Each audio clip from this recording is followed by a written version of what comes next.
ओम श्री महागणाधिपतये नमः। ओम श्री महासरस्वत्यै नमः। श्री गुरुभ्यो नमः। हरि ओम। श्री कृष्ण परब्रह्मणे नमो नमः।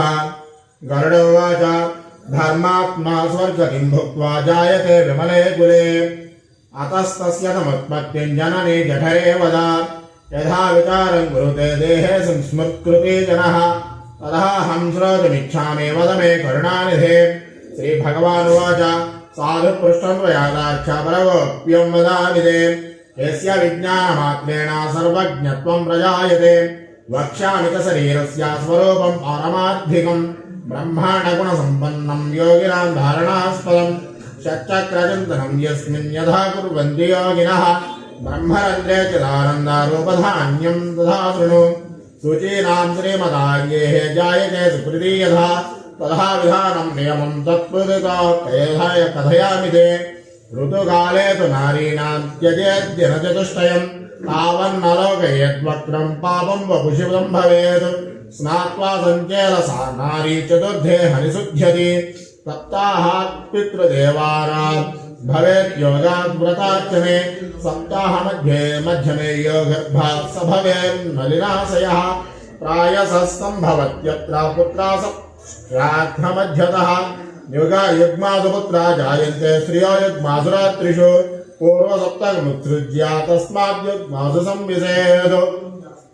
వైనదేయుడు అప్పుడు ఆ పుండరీకాక్షుని ప్రశ్నించి సర్వలోకైక నాయక ఇన్ని అవయవాలున్నా కూడా ఈ శరీరం ఏ రీతిగా ఏర్పడుతున్నదో నాకు తెలియజేయండి అయ్యా. అలాగే పుణ్యవసమున స్వర్గలోకం పొందిన వారు మరలా ఎలాంటి ఇంట్లో జన్మిస్తారు, వారికి ఎలాంటి గతి కలుగుతుందో కూడా తెలుపమని గరుత్మంతుడు అడుగుగా విష్ణుమూర్తి చెబుతున్నాడు. స్త్రీ పురుషుల సమాగమ సమయంలో కలిగినటువంటి భావ సంపత్తికి తగినట్లుగా సంతానం కలుగుతుంది. అంటే సమాగమ సమయంలో ధార్మికము ఉదాత్తమైన ఆలోచన ఉంటే అలాంటి సంతానం కలుగుతుంది. సరి రోజులలో కలిసినటువంటి కలయిక పురుష సంతానాన్ని, బేసి రోజులలో కలయిక స్త్రీ సంతానాన్ని ఇస్తుంది. 14వ రోజు ఉత్తమ పురుషుని సంతానానికి తగినదని పెద్దల మాట. ఇలా ఉత్తమ సమయంలో ఉత్తమ చిత్త ప్రవృత్తితో ఉత్తమ దంపతులకు కలిగిన సంతానము అందరికీ మిక్కిలి ఆనందాన్ని కలిగిస్తుంది. ఇలాంటి సంతానము ఉత్తమ సమయంలో అంటే గ్రహాలు అవి మంచి స్థితిలో ఉండగా జన్మిస్తుంది. పోయిన అధ్యాయంలో చెప్పినట్లుగా యమధర్మరాజుతో గౌరవించబడి ఉత్తమ జీవి జన్మిస్తాడు. ఆ సమయంలో బ్రాహ్మణులకు దానాది రూపంగా అధికంగా ధనం లభిస్తుంది. ఆ జీవి బాలుడు లేక బాలిక విద్యా వినయాదులు, మంచివారి సాంగత్యము, ఉత్తమ గుణములు కలిగి ఉంటుంది. పూర్వ జన్మలో సంపాదించిన పుణ్యం వలన దైవభక్తి, మంచి ఆలోచనలు అన్నీ కూడా కలుగుతాయి. గరుడ, మానవ శరీర నిర్మాణమును విను. భూమి, జలము, అగ్ని, వాయువు, ఆకాశము ఇవి పంచభూతాలు. వీటి వలన ఏర్పడిన పిండము పాంచభౌతిక పిండము. భూమి వలన చర్మము, ఎముకలు, నాడులు, రోమము, మాంసము, లాలాజలము, మూత్రము, శుక్రము, మజ్జ, రక్తము ఇవి. జలం వలన ఆకలి, దప్పిక, ఆలస్యము, నిద్ర, కాంతి ఇవి. అగ్ని వలన ఆకుంచనము, ధావనము, లంఘనము, ప్రసారణము, చేష్టితము. వాయువు వలన ఘోష, చింత, శూన్యత్వము, మోహము, సంశయము. ఆకాశం వల్ల కలిగిన గుణాలు అనగా జీవిలోని శరీర నిర్మాణంలో పంచభూతాలు తల 5 గుణాలతో కలిసి ఉండి పాంచభౌతిక శరీరాన్ని నిలుపుతాయి. పూర్వజన్మలోని కర్మ విశేషాన్ని అనుసరించి మనస్సు, బుద్ధి, అహంకారము, చిత్తము ఇవి ఏర్పడతాయి. ఈ విధముగా ఏర్పడిన పాంచభౌతిక శరీరంలో చెవి, చర్మము, కనులు, నాలుక, ముక్కు, జ్ఞానేంద్రియాలు, మాట, కళ్ళు, చేతులు, పాయు ఉపస్థలు కర్మేంద్రియాలుగా ఏర్పడినాయి. జ్ఞానేంద్రియాలు 5ంటికి, కర్మేంద్రియాలు 5ంటికి దిక్కులు మొదలైన వారు దేవతలు. ఇడ, పింగళ, సుషుమ్న, గాంధారి, గజ, జిహ్వ, పూష, యశస్వని, అలంబుష, కుహు, శంఖిని ఇవి 10 నాడులు ప్రధానమైనవి. ప్రాణము, అపానము, సమానము, ఉదానము, వ్యానము అనే ప్రధాన వాయువులు. నాగ, కూర్మ, కృకుర, దేవదత్త, ధనంజయములు అనేవి ఉపవాయువులు 5. హృదయము మొదలైన స్థానాల్లో ఉంటాయి. ధనంజయమనే వాయువు మృతి చెందిన వారి శరీరాన్ని వదిలిపెట్టదు. అగ్ని వాయువు వీరి వలన జీవి భుజించిన సారము శరీరమును వ్యాపించును. చెవులు కళ్ళు మున్నగు 12 ద్వారా మలం వెలువడుతుంది. ఇట్లు శరీరంలోని పంచభూతముల అంశాలు తమ తమ కార్యములను సమన్వయపరచును. ఇట్టి మానవ దేహము వ్యావహారికము పారమార్థికమని 2 విధములు. వ్యావహారిక దేహమున 3.5 కోట్ల రోమములు, 7 లక్షల కేశములు, 20 గోళ్లు, 32 దంతములు, 1000 ఫలముల మాంసము, 100 ఫలముల రక్తము, 10 ఫలముల మెదడు, 70 ఫలముల చర్మము, 12 ఫలముల మధ్య, ప్రాణాధార రక్తము, 3 ఫలములు, 20 మినపగింజల రేతస్సు, 10 మినుముల శోణితము, 360 మినుముల ఎముకలు, సూక్ష్మ స్థూలమగుల నాడులు 1,000,000, 50 ఫలముల పిత్తము, 25 ఫలముల శ్లేష్మము ఉన్నది. శరీరధారి విడిచిడి మలమూత్రముల పరిమాణము చెప్పవలేదు. ఈ విధముగా మానవుని వ్యావహారిక దేహం ఉన్నది. పారమార్థిక శరీరమున లోకములు, పర్వతములు, ద్వీపములు, సముద్రములు, సూర్యాది గ్రహములు గలవు. 6 చక్రములు గలవు. బ్రహ్మాండములన్నీ కూడా ఇందులో ఉన్నవి. జీవి వీటిని గమనించి యోగముతో వీటిని తెలుసుకున్నచో విరాట్ రూపం పొందుతాడు. పాదములు మున్నగు వానియందు 14 లోకములు గలవు. హృదయ పీఠమున మేరువు మున్నగు పర్వతములున్నవి. ఎముకలు మున్నగు వానియందు జంబూ మున్నగు ద్వీపములున్నవి. నాద బిందు ఆది స్థానములందు సూర్యాది గ్రహములున్నవి. మూలాధారము, స్వాధిష్టానము, మణిపూరకము, అనాహతము, విశుద్ధము, ఆజ్ఞ వీటిని షట్చక్రములు అంటారు. ఇవి శరీరంలోని లింగము, నాభి మున్నగువని యందుండును. బుద్ధిమంతుడు అజపాక్రమమున వీటిని గుర్తించి భావింపవలెను. ఈ 6 చక్రములకు పైన సహస్రారం కలదు. వీని యందు వరుసగా గణేశుని, బ్రహ్మను, విష్ణువుని, శివుని, జీవుని, గురువును, పరబ్రహ్మను చింతింపవలెను. రాత్రి పగలు మొత్తంపై 21,600 శ్వాస పైకి క్రిందికి సంచరించును. పైకి పోయినప్పుడు హా అనియు, క్రిందికి పోయినప్పుడు సా ఇవి బిందువుతో కూడినట్టి హంసాగును. ఇట్టే శ్వాస మార్గమును గురువు ఉపదేశం వలన గమనించి గణపతికి 600, బ్రహ్మకి 6,000, హరికి 6,000, శివునికి 6,000, జీవుడికి 1000, గురువుకు 1000, చిదాత్మకు 1000 జపముగా నివేదించాలి. ఇది గురువుపదేశము. అభ్యాసం వలన వీటిని సిద్ధించును. జీవి వీటిని తెలుసుకొని భావన చేసి సేవించాలి. గురు కటాక్షము, అభ్యాసము వీటి వలన కుండలిని శక్తిని కదిలించి అమృతానందమును పొందవచ్చును. ఇట్టి సాధకులకు గురుకటాక్షము, మనో నిశ్చలత మున్నగునవన్నీ కూడా అవసరము. ఈ విధముగా మనస్సులో వీరిని యోగ సాధనతోటి గుర్తించి అర్చించి భౌతికముగా ఆయా దేవతలను భక్తి శ్రద్ధలతో సర్వోపచారములతో అర్చించాలి. దేహాభిమానము లేని శక్తి భక్తి నిశ్చలమై శ్రద్ధాయుక్తమైన ముక్తి లభించును. గరుడ నేర్పరి బుద్ధిశాలి జీవి ఈ విధముగా నన్ను తనలో వెలుపల గుర్తించి భక్తి శ్రద్ధలతోటి అంత శరీరములతో అర్చించి శాశ్వత ముక్తిని పొందుతాడు అని వివరించిన శ్రీహరి శ్రద్ధాశక్తులు గల గరుడునితో ఇలా చెబుతున్నారట. నీకు మరింతగా స్పష్టంగా చెప్పడానికి మరలా చెప్తాను విను.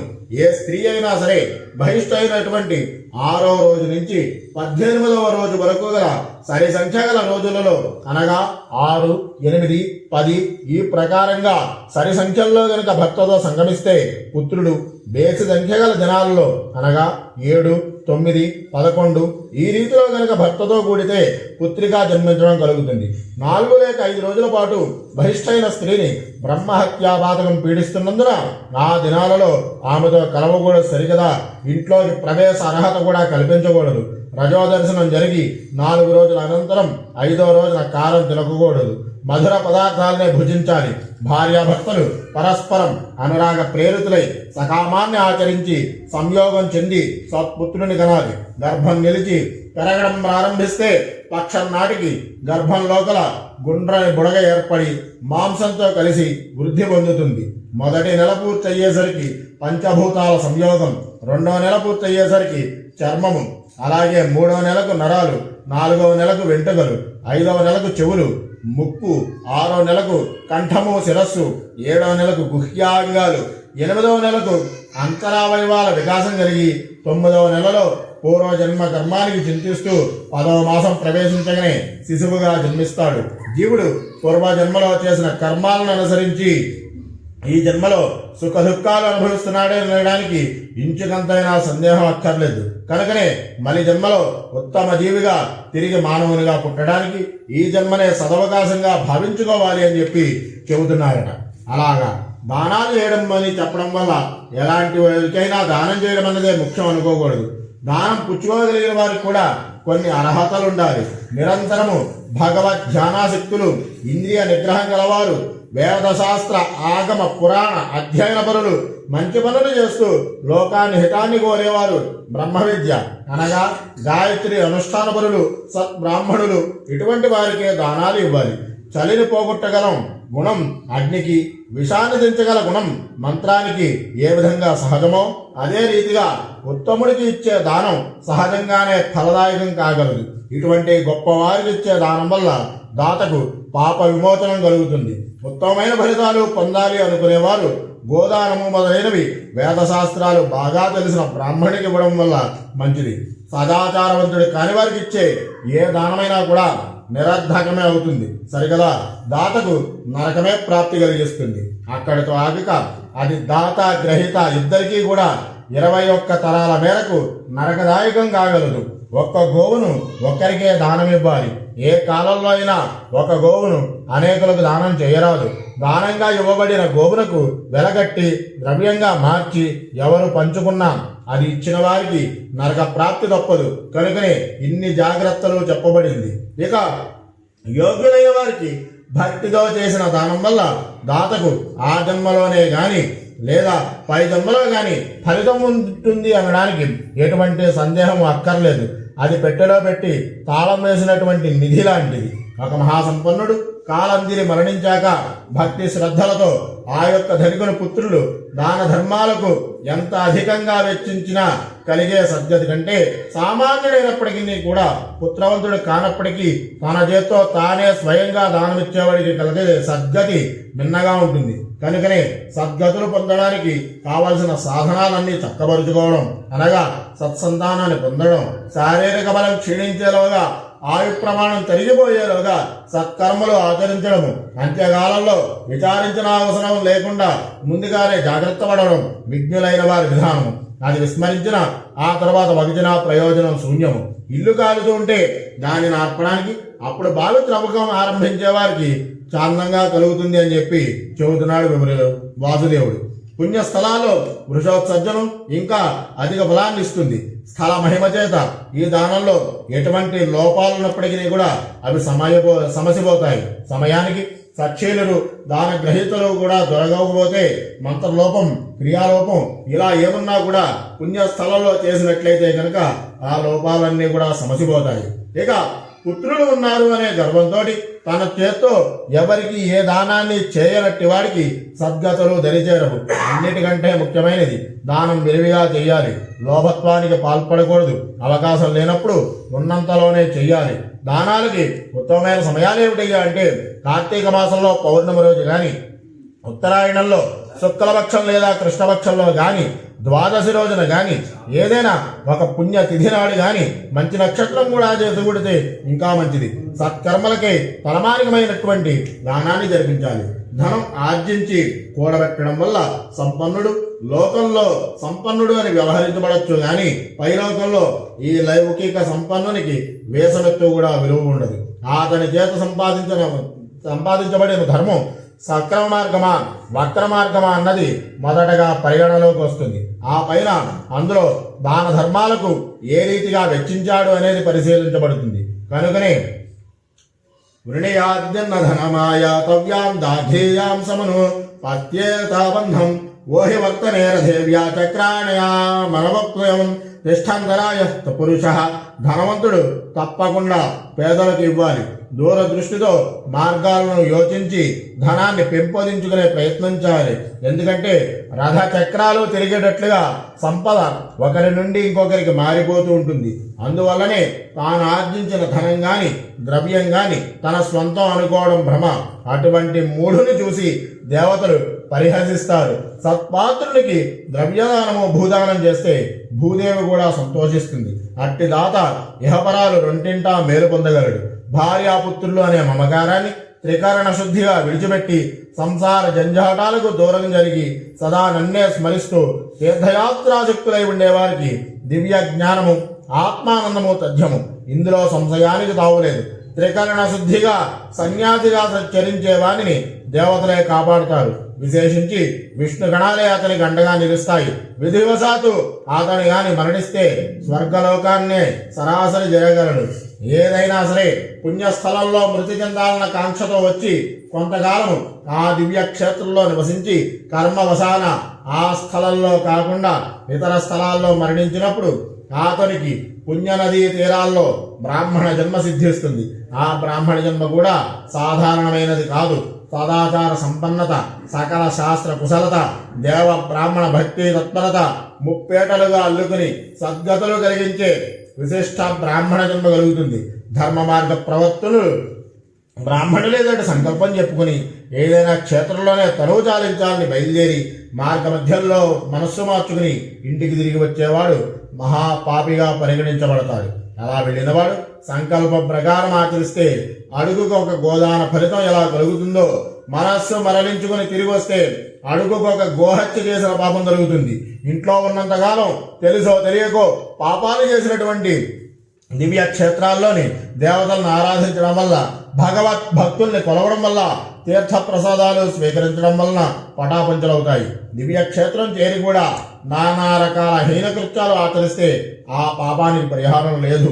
మూఢ ప్రవృత్తి అంటే గరుత్మంతుడా, ఇహలోకంలో ఇతరులకు సాయపడడం శ్రేష్టమే కాని తనకు మాలిన ధర్మం పనికిరాదు. అంటే తన వారిని విస్మరించి వేరే వారి గురించి చింతిస్తూ కూర్చోవడం సరికాదు. మాతృ రుణం, పితృరుణం, భ్రాతృ సోదర రుణం, సోదరి రుణం, ఆచార్య రుణం, ఈ ప్రకారంగా 5 రుణాలు ఒక్కొక్క పుత్రునికి ఉంటాయి. తండ్రి రుణం తీర్చడానికి ఏ పుత్రుడు ప్రయత్నిస్తాడో అనగా అంత్యకాలంలో తండ్రిని అన్ని విధాలా సంరక్షించడం వంటివి, అట్టి వారికి 10 రెట్లు అధిక ఫలితం కలుగుతుంది. అదే తల్లిని సంరక్షణ చేస్తే అంతకు రెట్టింపు ఫలితం కలుగుతుంది. ఈ అధ్యాయం భిన్న ప్రతుల్లో భిన్న రీతిలుగా విస్తరించబడింది. శ్లోక భాగంలో కూడా ప్రక్షిప్తాలు అధికంగా ఉన్నాయి. పైగా పారమార్థిక శరీరం, షట్చక్రాలు, కుండల్ని అంటూ వేదాంత విషయాలు అగణితంగా జొప్పించి పురాణాన్ని జటిలం చేశారు. ఇవి వివరణకు అందవు, అర్థం కావు, సామాన్యులకు అసలు అర్థం కావు. అయినా కూడా జిజ్ఞాసులు సౌకర్యార్థం శ్లోక భాగంలో చేర్చడమైనది. ఈ వేదాంత భాగమంతా వేదాంత పంచదశి అనే వేదాంత గ్రంథంలో నుంచి ఎత్తిపోశారని పరిశోధకుల యొక్క మాటగా చెప్పబడుతున్నది. ఇన్ని లక్షల జీవులుండగా ఒక జన్మలో ఒక జీవుని చేత చేయబడిన కర్మ పై జన్మలో ఆ జీవుని చేతనే చేయబడింది అనడానికి ఏమైనా గుర్తులుంటాయా? సరిగ్గా అదే జీవికి ఆ కర్మలు ఎలా చేరుతాయి అని చెప్పి సందేహించక్కర్లేదు. ఒక్క స్థలంలో ఎన్నో పశువులు మందగా సంచరిస్తూ ఉండగా దూడ తనను కన్న ఆవు దగ్గరికి ఏ రీతిగా చేరుకుంటుందో ఈ పూర్వజన్మలన్నీ కూడా అలాగే ఉంటాయి. అవి తాము ఎవరితో చేయబడినవో వారినే చేరుకుంటాయి. కనుకనే దాన ప్రాశస్త్యాన్ని మరింతగా మరీ వివరించి చెప్పడం జరుగుతున్నది. భూదానం కంటే ఉత్తమమైన దానము, సత్యవాక్యం కంటే ఉత్తమమైన పుణ్యము, అసత్యం పలకడం కంటే అధికమైన పాపము ఇంకొకటి లేదు. భూమి భగవంతునికి సంబంధించింది కావడం వల్ల, గోవులు సూర్యుని కుమార్తెలు కావడం వల్ల, బంగారం అగ్ని యొక్క పుత్రుడు కావడం వల్ల ఈ మూడింటిని దానం చేసేవాడు 3 లోకాలకు నాయకుడు అవుతాడు. ఇలాగే ఇతరత్ర దానాలకు వేరు గొప్ప దానాలున్నాయి. ఒక్క గోవు యొక్క చర్మ ప్రమాణం ఎంత అయితే ఉంటుందో అంత భూమిని దానం చేయడం వల్ల మహాపాపాలు నివృత్తి అవుతాయి. భూదానం చేసి తిరిగి ఆశ చేత ఆ భూమిని అపహరించడానికి ప్రయత్నం చేస్తే ఆ ఫలితం దాతకు గ్రహీతకు కూడా అందకుండా పోవడమే గాక ప్రళయకాల పర్యంతం నరకలోక నివాసం తప్పదు. అలాగే ఒకరి జీవనోపాధిని కొల్లగొట్టేవాడికి ఒకేసారి 1000 గోవులు హత్య చేసిన పాపాన్ని అనుభవిస్తాడు. జీవనోపాధి కనుక నిలబెడితే 1,00,000 గోదానాలు చేసిన ఫలితం లభిస్తుంది. ప్రతిమలు, విభూతి, రుద్రాక్ష, కర్పూరము మొదలైనవి కూడా చెప్పవలసిన దానాలు. ఇవన్నీ కూడా శాశ్వత విష్ణులోక శివలోక ప్రాప్తికి దోహదం చేసేవిగా గ్రహించుకోవాలి. గోవును అపహరించడము, గోవును హింసించడము ఎవరైతే చేయరో వారు 100 గోదానాల ఫలితాన్ని పొందుతారు. ఒక ఆవును చంపి ఆ పాప పరిహారం కోసం 100 గోవుల్ని దానం చేసినా కూడా పాప పరిహారం సమసిపోదు. అలాగే సచ్చీరుడైనటువంటి బ్రాహ్మణునికి గృహ నిర్వహణ చింత కలుగునీయక ఎవరైతే వారి ఇంటికి కావాల్సిన సమస్త సంభారాలు సమకూర్చి భోజిస్తారో వారికి అశ్వమేధ యాగం చేసినంత ఫలితం కలుగుతుంది. బ్రాహ్మణి సొత్తు హరించి ఏ రాజు చతురంగ బలాలతో యుద్ధానికి వెళ్ళినా అతడికి విజయం వర్తించదు. ఇక బ్రాహ్మణులు సొత్తును ఆశించిన వారికి మరణానంతరం అశుద్ధంలో క్రిమిజన్మ సంప్రాప్తిస్తుంది. కనుకనే బ్రాహ్మణుని సొమ్ము విషం కంటే బాధాకరమైనది. విషాన్నైనా అరిగించుకోవచ్చును కానీ బ్రాహ్మణి సొత్తును హరాయించుకోవడానికి ఎవరికి సాధ్యం కాదు. ఎవరైనా కూడా తాను అట్టి ఘనకార్యం చేశానని విర్రవీగినా ఈ జన్మలో కాకపోయినా పై జన్మలోనైనా సరే అతడి యొక్క మదాన్ని అణిచివేస్తుంది. అలాగే వృషోత్సర్జన గతించిన వారి గురించి చేయబడినట్లయితే ఆ వెంటనే ఏకోద్దిష్ట శ్రాద్ధం జరపాలి. స్వయంగా తన కోసం తాను జరుపుకున్నప్పుడు ఏకోద్దిష్ట శ్రాద్ధం చేయనక్కర్లేదు. ఇతర దానాలు ప్రతి వస్త్రము బంగారంతో పాటుగా సాలగ్రామాల నుంచి దానం చేయడము, భూగో హిరణ్య దానాలు కూడా జరిగించవచ్చు. ఏదో రీతిగా శ్రమించి పితృదేవత ప్రీత్యర్థం పై చెప్పబడిన వాటిలో ఏ కొన్ని దానాలైనా సరే పేదవారైనప్పటికీ కూడా చేయవచ్చును. భక్తి. ఓం శ్రీ మహాగణాధిపతయే నమః. ఓం శ్రీ మహాసరస్వత్యై నమః. శ్రీ గురుభ్యో నమః. హరి ఓం. శ్రీకృష్ణ పరబ్రహ్మణే నమో నమః. గరుడోవాచ ధర్మాత్మా స్వర్గతిం భుక్త్వా జాయతే విమలే కులే అతస్తస్య సముత్పత్తిం జననీ జఠరే వద యథా విచారం కురుతే దేహే సంస్మృత్కృతే జనః తదహం శ్రోతుమిచ్ఛామి వద మే కరుణానిధే. శ్రీ భగవానువాచ సాధు పృష్టం త్వయాదాఖ్య పరగోప్యం వదామిదే యస్య విజ్ఞానమాత్రేణ సర్వజ్ఞత్వం ప్రజాయతే వక్ష్యామి చ శరీరస్య స్వరూపం పారమార్థికం బ్రహ్మాండగుణ సంపన్నం యోగినాం ధారణాస్పదం షట్చక్రచింతనం యస్మిన్ యథా కుర్వంతి యోగినః బ్రహ్మరంధ్రే చిదానందారూపధాన్యం తథా శృణు శుచీనాం శ్రీమదాంగేః జాయతే సుకృతి యథా తథా విధానం నియమం తత్పురుషా కథయామి తే. ఋతుకాలే తు నారీణాం త్యజేద్దిన చతుష్టయం తావన్నలోకయేద్వక్రం పాపం వపుషితం భవేత్ స్నాత్వా సంచేదసా నారీ చతుర్థే హరిశుద్ధ్యతి సప్తాహాత్ పితృదేవానాం భవేత్ యోగాద్ వ్రతార్చనే సప్తాహ మధ్యమే యోగర్భాత్ స భవేన్మలినాశయః ప్రాయసస్తంభవత్యత్ర పుత్రాస మధ్యతః యుగ్మాసుపుత్రా జాయంతే శ్రియో యుగ్మాసురాత్రిషు పూర్వసప్తముత్సృజ్య తస్మాద్యుగ్మాసు సంవిశేదు. వైనదేవుడు అప్పుడు ఆ పుండరీకాక్షుని ప్రస్తుతించి సర్వలోకైక నాయక, ఇన్ని అవయవాలున్నా కూడా ఈ శరీరం ఏ రీతిగా ఏర్పడుతున్నదో నాకు తెలియజేయండి అయ్యా.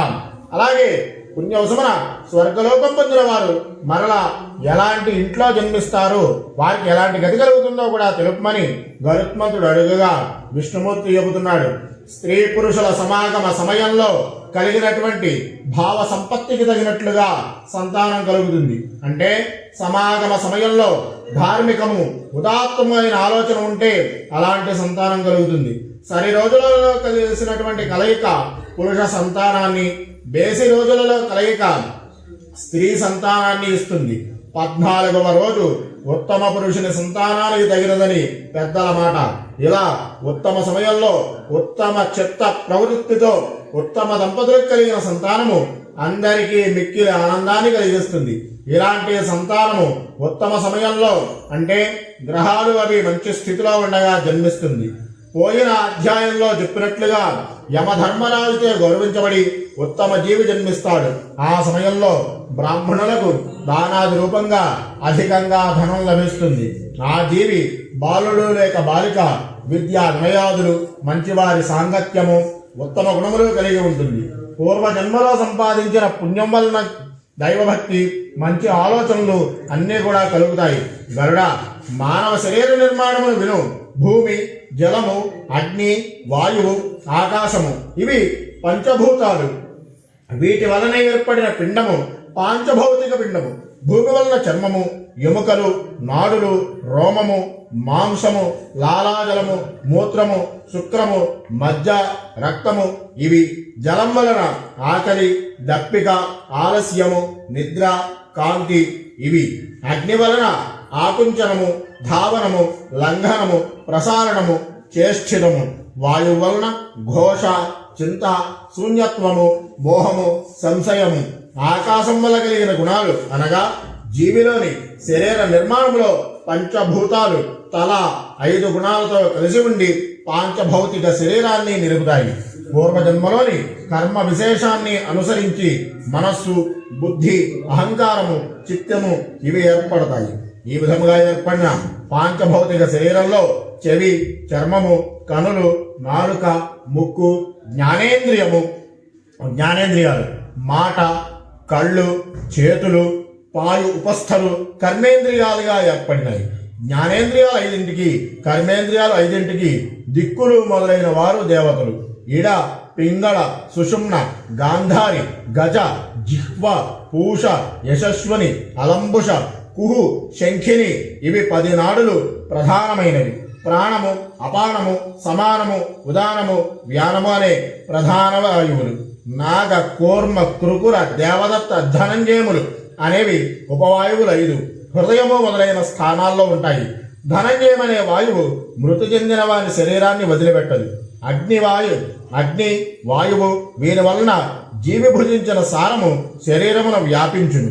చెవులు, కళ్ళు మున్నగు 12 ద్వారా మలం వెలువడుతుంది. ఇట్లు శరీరంలోని పంచభూతముల అంశాలు తమ తమ కార్యములను సమన్వయపరచును. ఇట్టి మానవ దేహము వ్యావహారికము, పారమార్థికమని 2 విధములు. వ్యావహారిక దేహమున 3.5 కోట్ల రోమములు, 7 లక్షల కేశములు, 20 గోళ్లు, 32 దంతములు, 1000 ఫలముల మాంసము, 100 ఫలముల రక్తము, 10 ఫలముల మెదడు, 70 ఫలముల చర్మము, 12 ఫలముల మధ్య, ప్రాణాధార రక్తము, 3 ఫలములు, 20 మినపగింజల రేతస్సు, 10 మినుముల శోణితము, 360 మినుముల ఎముకలు, సూక్ష్మ స్థూలమగుల నాడులు 1,000,000, 50 ఫలముల పిత్తము, 25 ఫలముల శ్లేష్మము ఉన్నవి.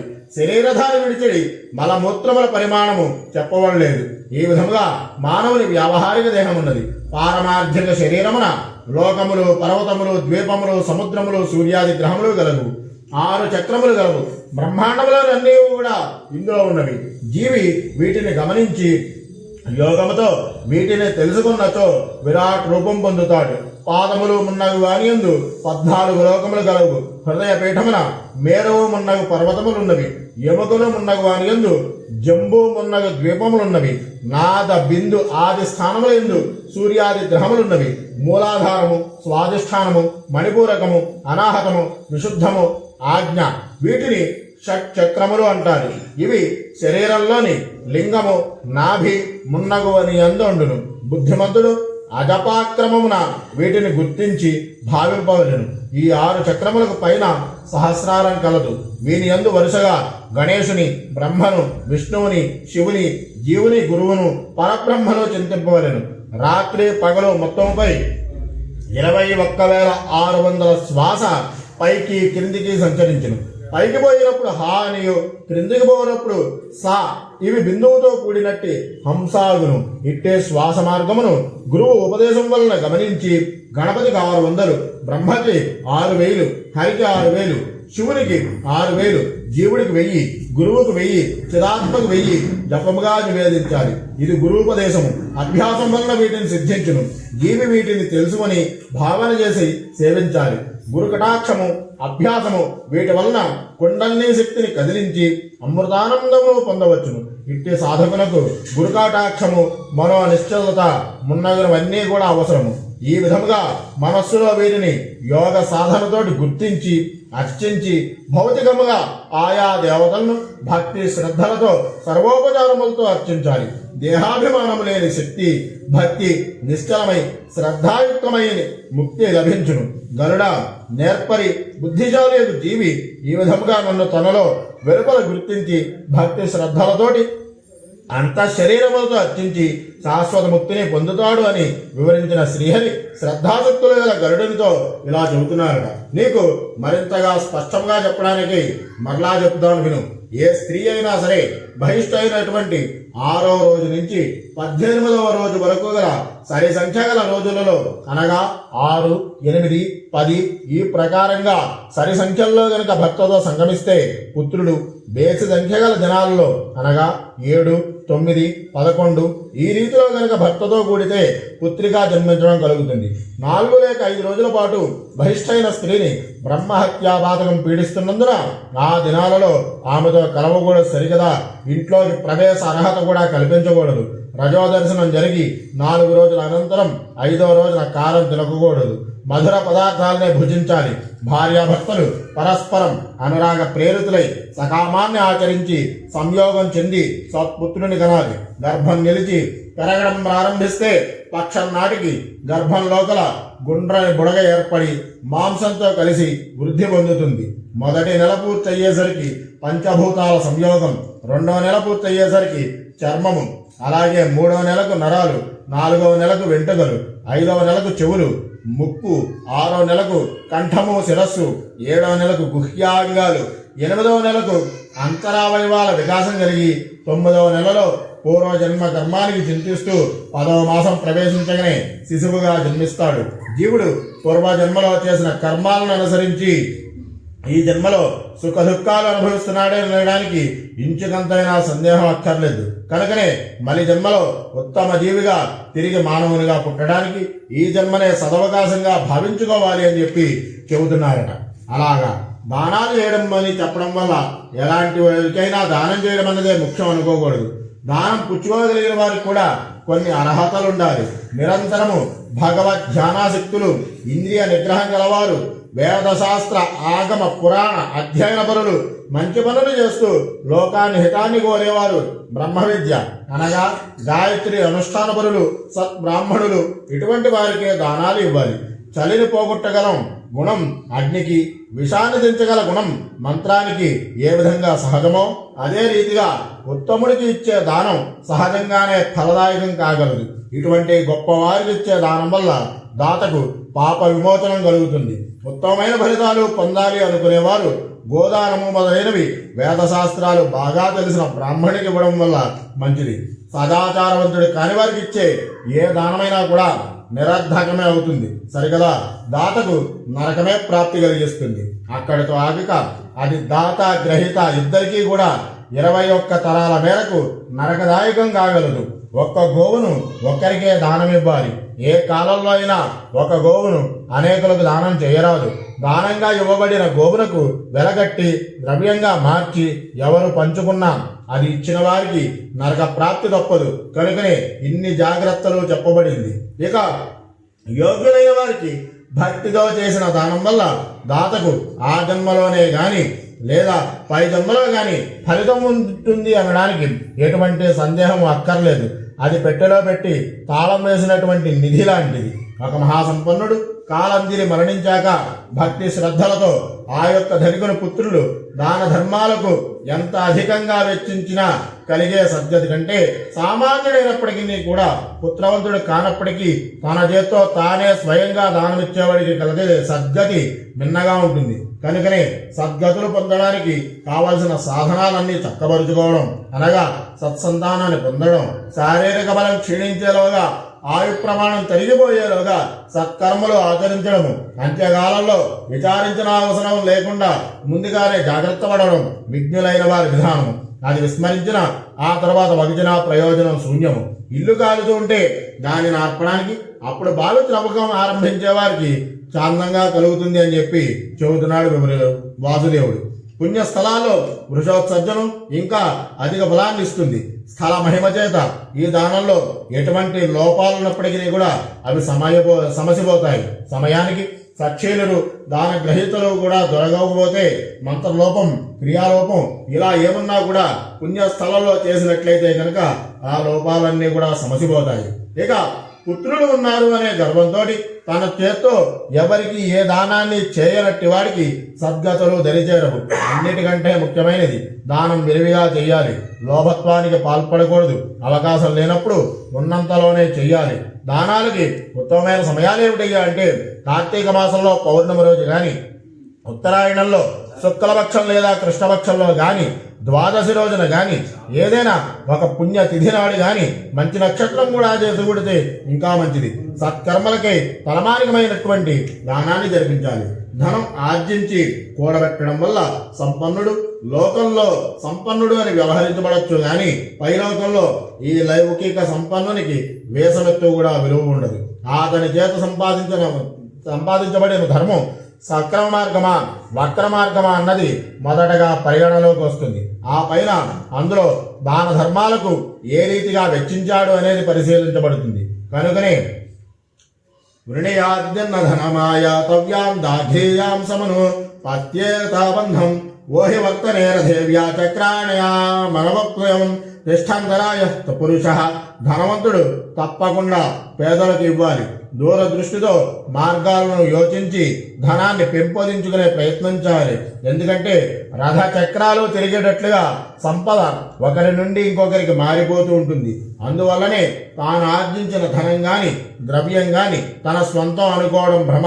అటువంటి మూఢుని చూసి దేవతలు పరిహసిస్తారు. సత్పాత్రునికి ద్రవ్యదానము భూదానం చేస్తే భూదేవి కూడా సంతోషిస్తుంది. అట్టి దాత ఇహపరాలు రెండింటా మేలు పొందగలడు.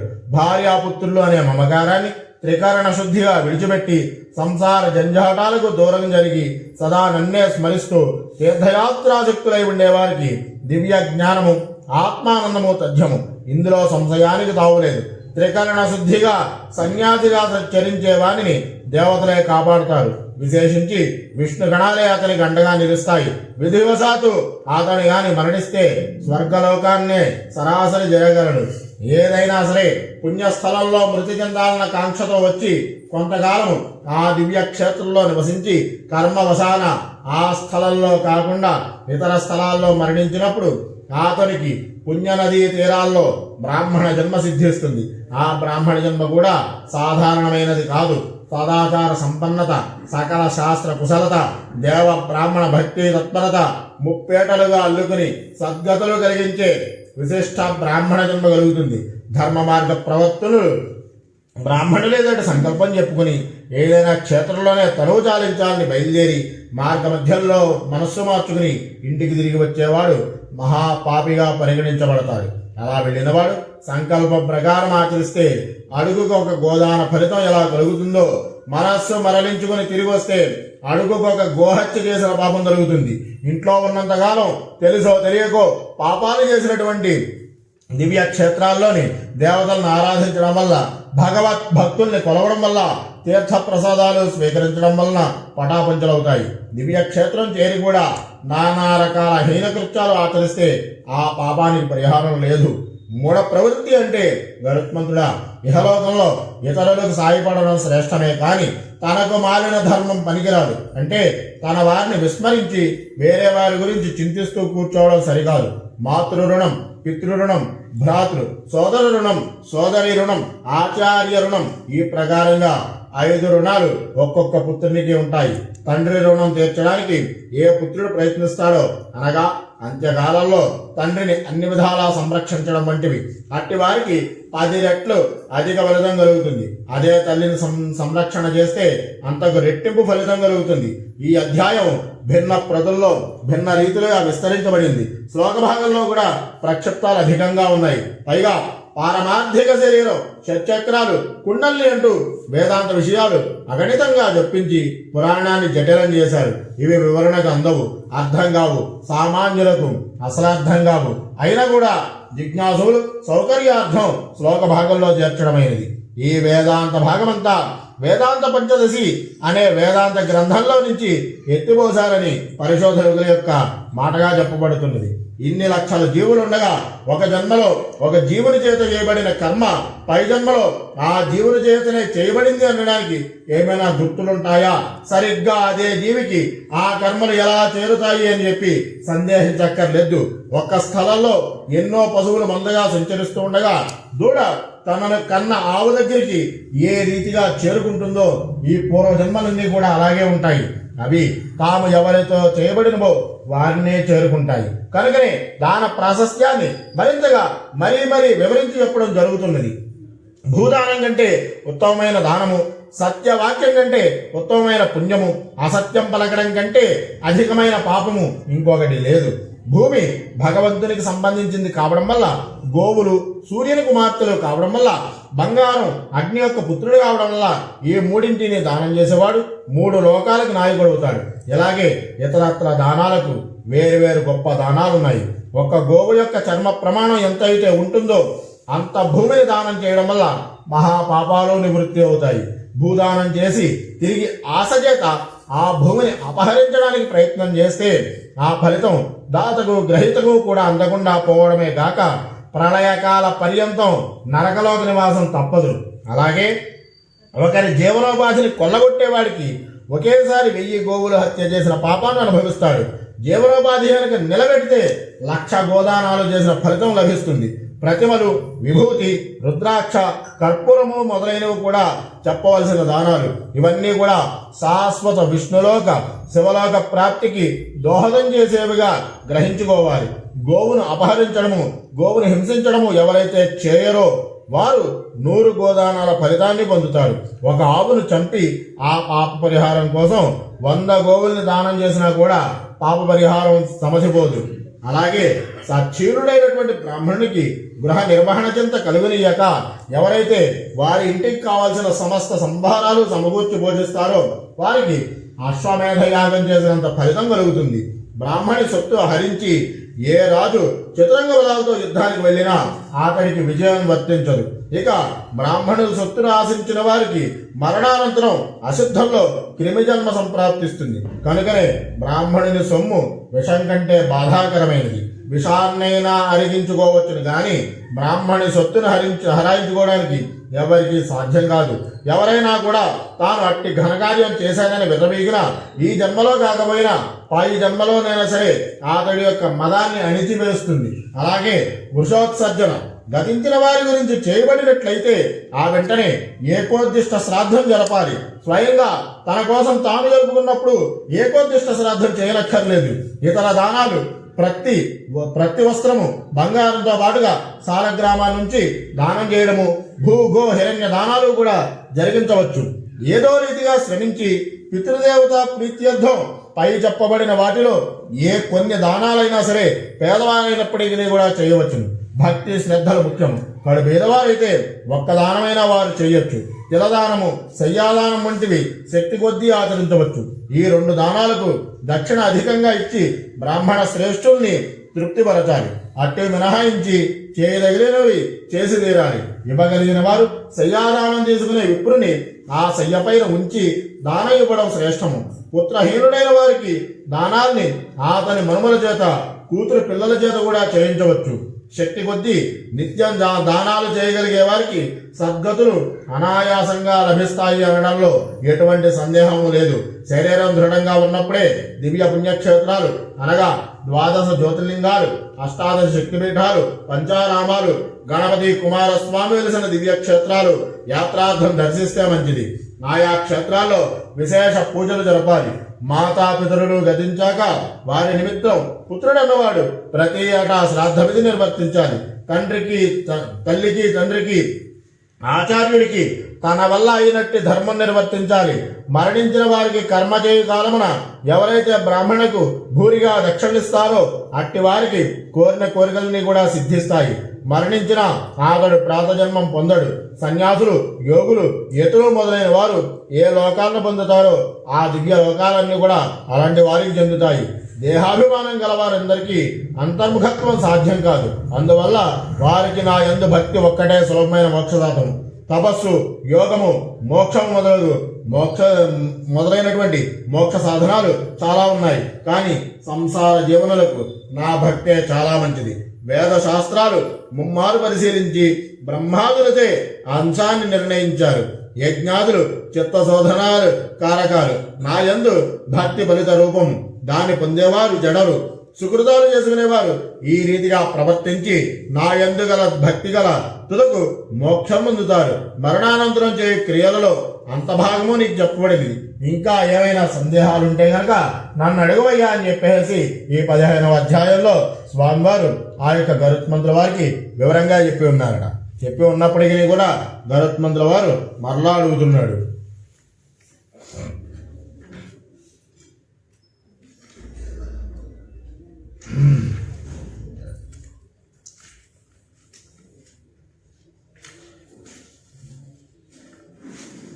గరుత్మంతుడు ఏమడుగుతున్నాయ్యా అంటే కనుక, అయ్యా మోక్ష మార్గం అంటే ఏమిటో తెలియపరచండి అని అడుగుతున్నట్టు మళ్ళా.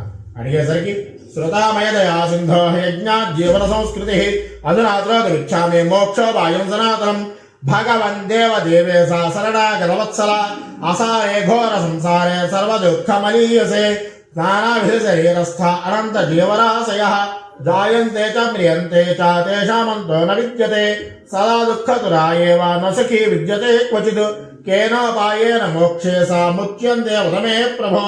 భగవానువాచ శృణుదాక్ష ప్రవక్ష్యామి యన్మాం త్వం పరిపృచ్ఛసి యస్య శ్రవణమాత్రేణ సంసారాన్ముచ్యతే నరః అస్తి దేవః పరబ్రహ్మ స్వరూపే నిష్కళః శివః సర్వజ్ఞః సర్వకర్తా చ సర్వేశా నిర్మలోద్వయః స్వయం జ్యోతిర్మనాదింతో నిర్వికారః పరాత్పరః నిర్గుణః సచ్చిదానందస్తదంసా జీవసంజ్ఞకః అనాద్యా విద్యో బహిత్వాద్యధాగ్నే మౌలికస్పృంగః దేహాద్యుపా సంభిన్నాస్తే కర్మాభిర్మనాభిర్భిః సుఖదుఃఖప్రదాయి పుణ్య పాపరూపైర్నియంత్రితాః తత్తజ్ఞాతియుతం దేహమాయుర్భోగం చ కర్మజో ప్రతిజన్మ ప్రపద్యంతే తేషామభిబ్రహ్మణః సుయోక్ష్మలింగ శారీర మామోక్షాదక్షరంగయ స్థావరాగ్రియమశ్చ పక్షిణ వసవో నరః ధార్మికాశ్రేయస్తద్వన్నోక్షిణాయుధాక్రమో చతుర్విధ శరీరాణి ధృత్వా ముక్తా సహస్రధః సుకృతాన్ మానవో భూత్వా జ్ఞాని చేన్మోక్షమాప్నుయాత్. గరుడు మోక్ష మార్గం గురించి తెలుపమనడుగా సర్వేశ్వరుడు ఆ ఖగేశ్వరుని చల్లని దృష్టితో చూసి, ఓ గరుడా, యమదూతల చేత కట్టబడి కొట్టబడి వెళుతూ ఉండే జీవుడు భార్యాపుత్రులతో కలిసి జీవించిన కాలంలో సుఖాలను తలుచుకుంటూ కన్నీళ్లను పెట్టుకుంటాడు. దుఃఖపూరితము అసారమైన ఈ ఘోర సంసారంలో జీవరాశులు ఎన్నో రకాలైన శరీరాలు ధరించి పుడుతూ గిడుతూ ఉన్నారు. దీనికి అంతం అనేది లేదు.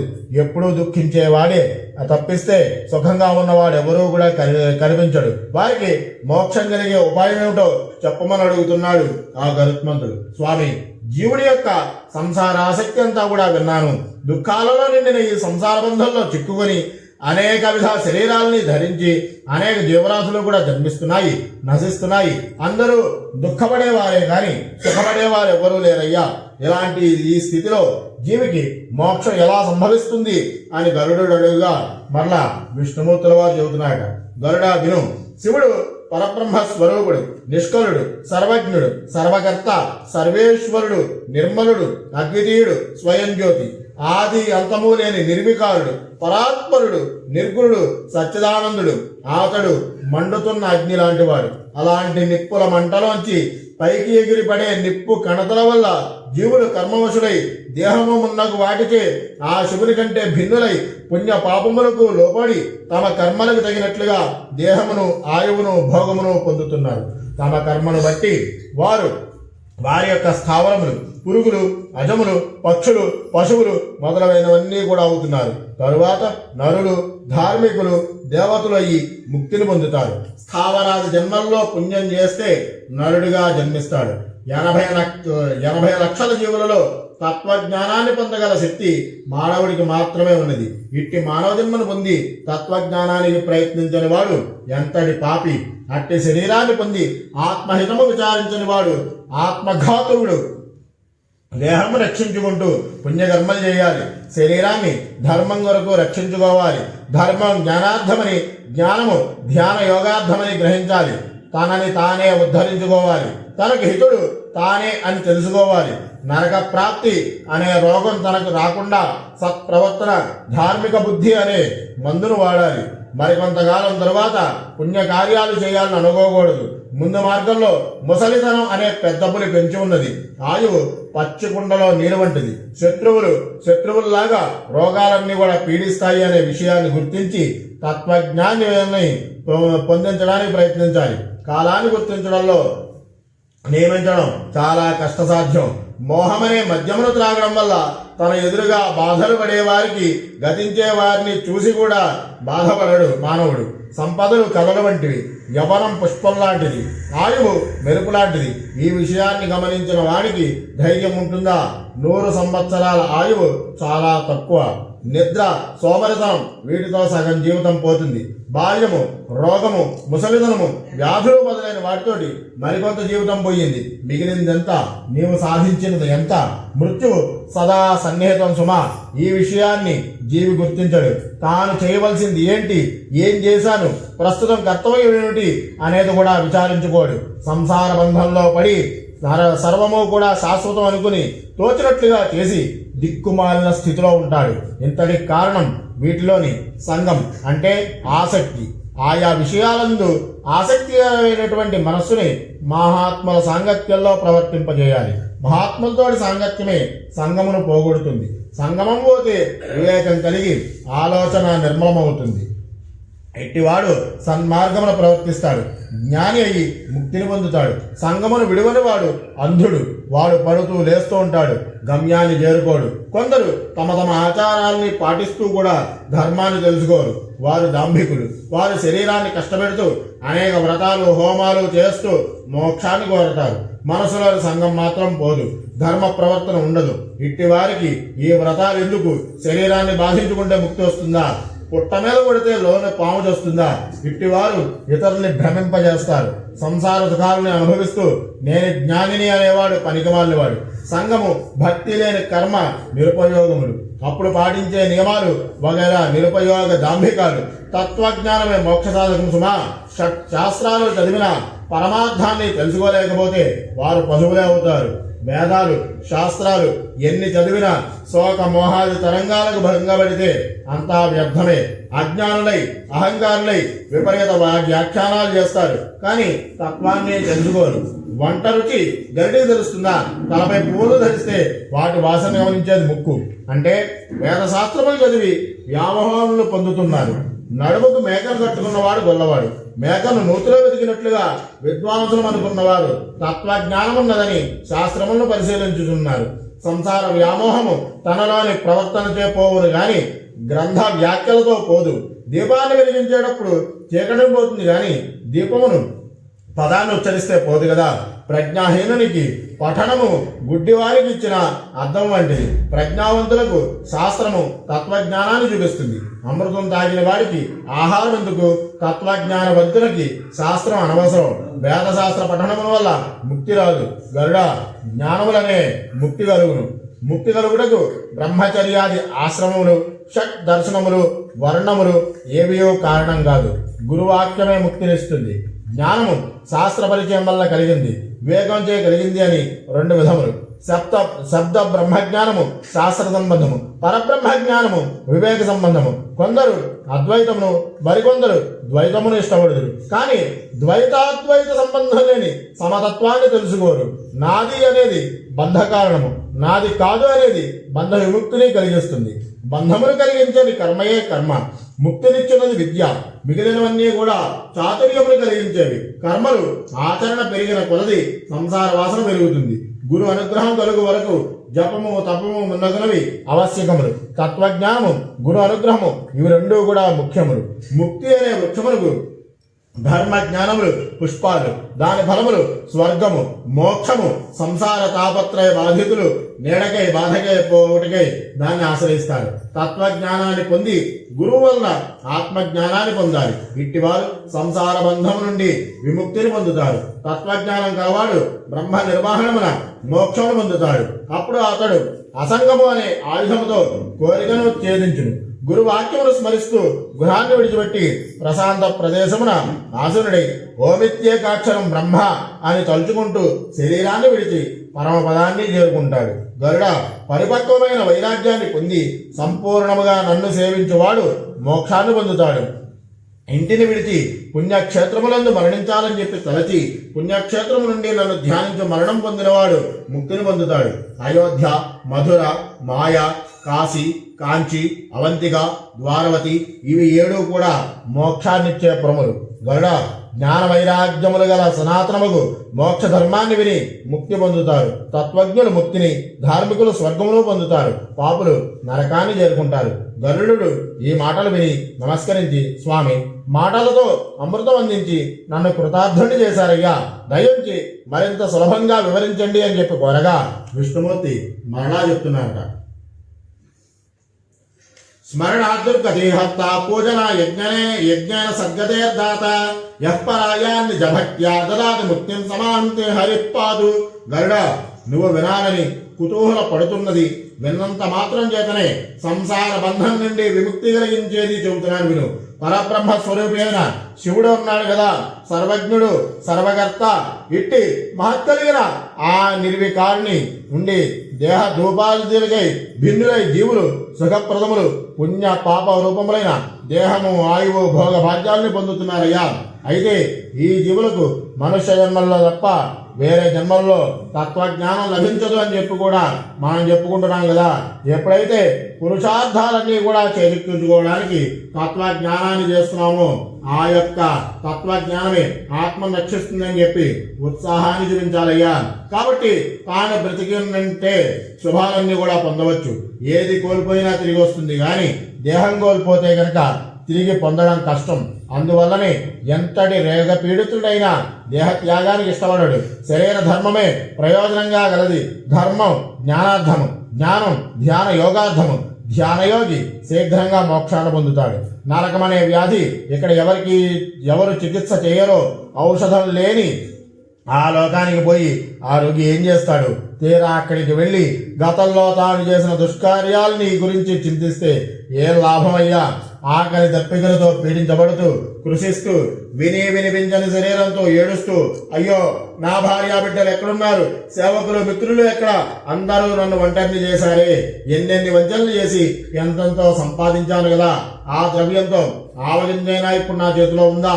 ఆ సంపాదనను సుఖంగా అనుభవిస్తున్న బంధుమిత్రులు పెళ్ళాం పిల్లలు ఒక్కడైనా నాతో పాటు వస్తున్నారా అని జీవుడు పశ్చాత్తాపంతో కుమిలిపోతూ ఉంటాడు.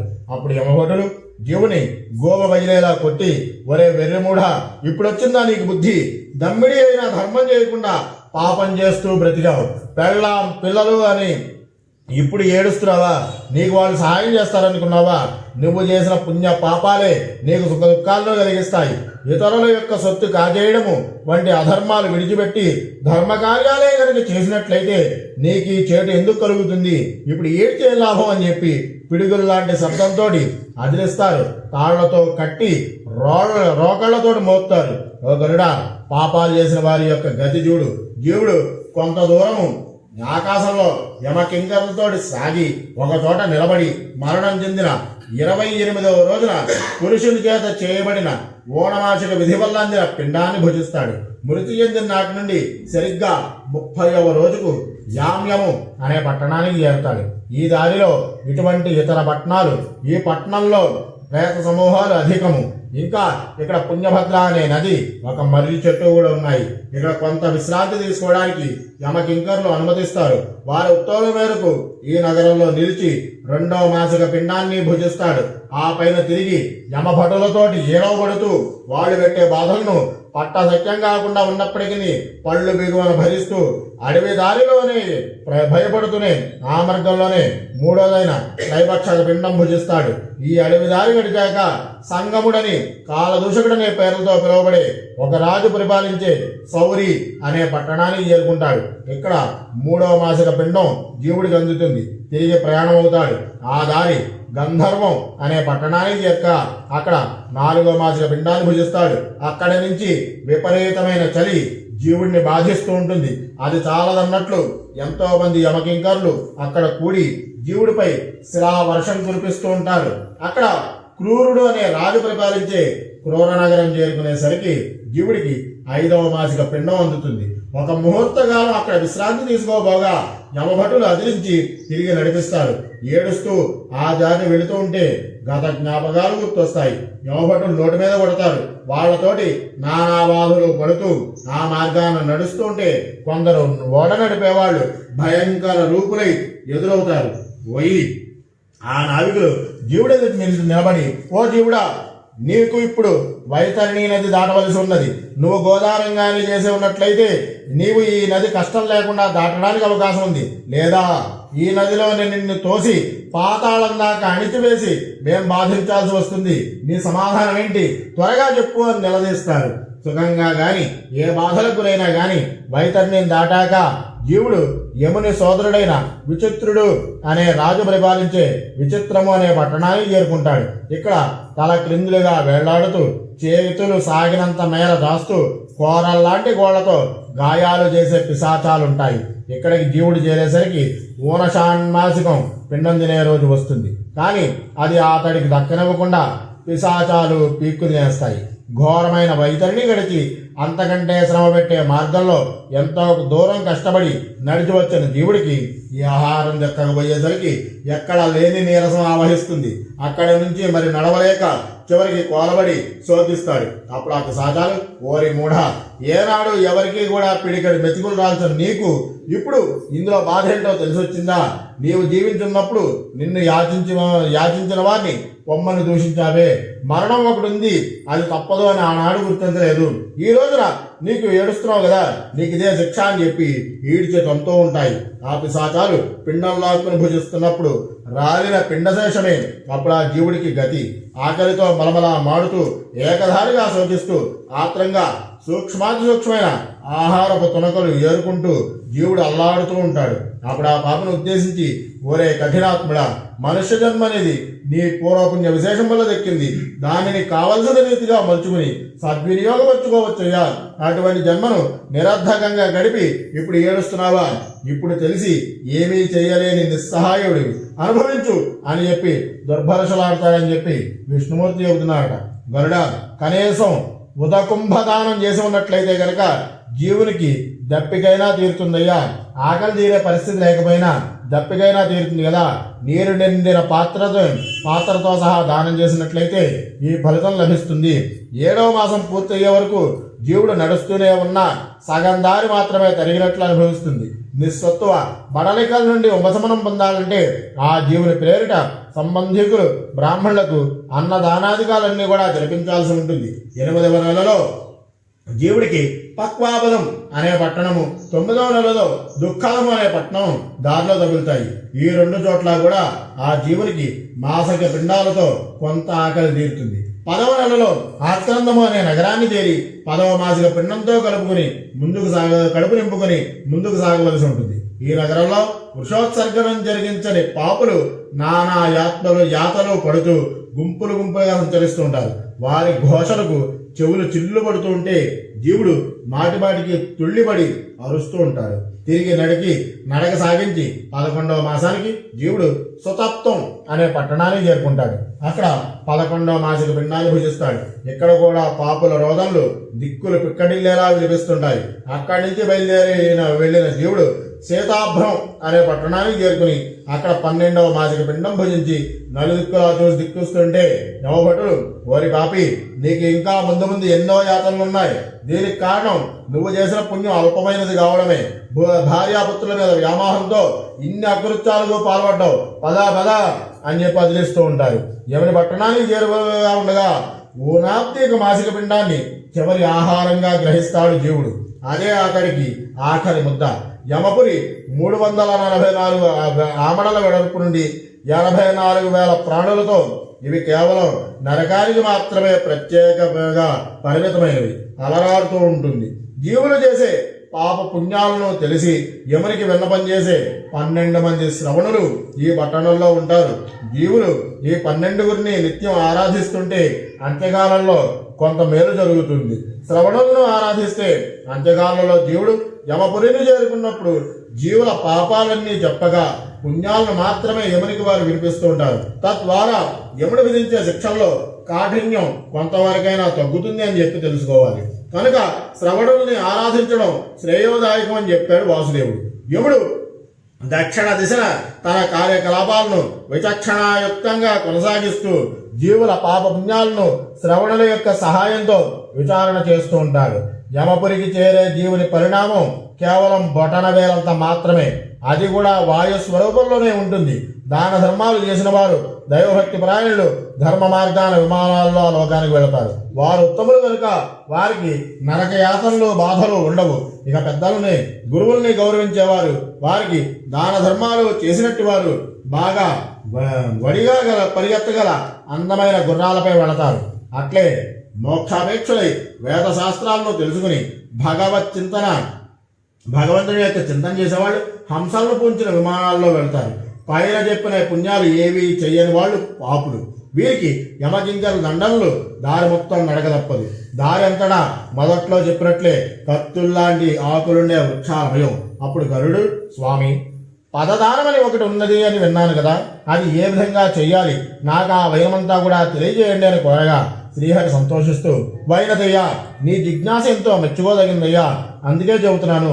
పదదానము అనగా గొడుగు, పావుకోళ్ళు అనగా చెప్పులు, దండము అనగా కర్ర, వస్త్రము, ఉంగరము, పీట, గంట, సాలగ్రామములు, పంచపాత్ర, ఉద్ధరణ, జంధ్యము, పూజాద్రవ్యాలు, బియ్యము, నీటితో నింపిన కలశము, భూమి, అన్నదానం వంటివి సత్ప్రవర్తన గల బ్రాహ్మణులకు ఇచ్చేటప్పుడు సంకల్పం చెప్పుకొని నరక మార్గాన నేను నడుచుచున్నప్పుడు నా పదమునందు ఆపదల నివారణార్థం అని మంత్రంతో కూడి అట్టివి దానం చేయాలి.